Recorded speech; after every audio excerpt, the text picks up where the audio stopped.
คิดถึงสวรรค์นั้นใจจะขาดอยู่แล้วด้วยหากน้องแก้วที่งามโสภาลาวันดังหนึ่งนางฟ้าลงสู่ดินเหมือนว่าพระอินทร์นั้นลงมาปั้นให้อ้ายนอนฝันถึงน้องหัวใจอ้ายนี้แม้นมีทางถอดออกได้อ้ายขอทอดไว้ให้นวลน้องนางพ่อของจากอยู่ดินฟ้าทินแดนใดถึงจะแสนไกลอ้ายก็จะต้องกลับมาหาน้องจากวันสายน้ำคงไหลหลังเปรียบไปก็เหมือนดังน้ำใจไอไหลมานั้นขอให้น้องเจ้าจงสงสารอย่าปล่อยอายเลยผ่านแดนสวรรค์แห่งนี้ไปไกล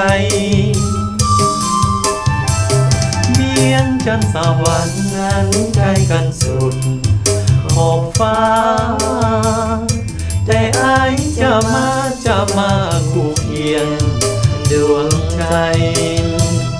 ต่อให้ดินน้ำมากี่กันเหวปะพาสันกันเอาไว้หากยอมข้ามได้เสมอ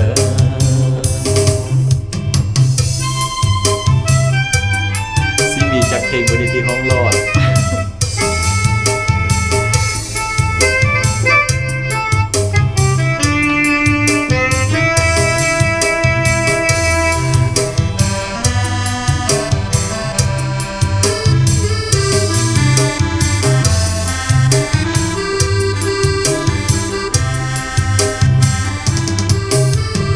สายน้ำของไหลหลังเปรียบไปก็เหมือนดังน้ำใจไอไหลมานั้น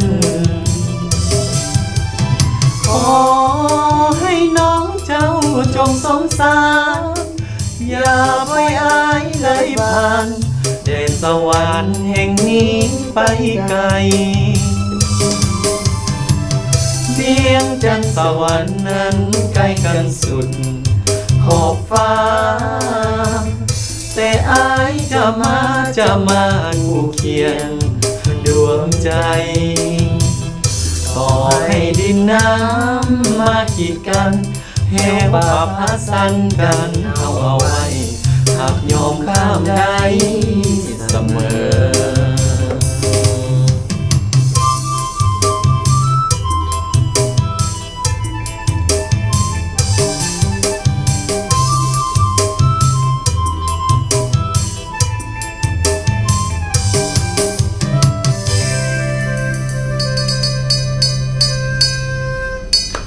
เจ้าเราขอบใจเสียงตบมือหลายๆมอบไปแล้วสวรรค์เด่นฮักห้องบัวไทยห้องบัวถึกอีกจังใดก็ต้องขอโทษขออภัยเพราะว่าฟังไปแล้วดีเนอะ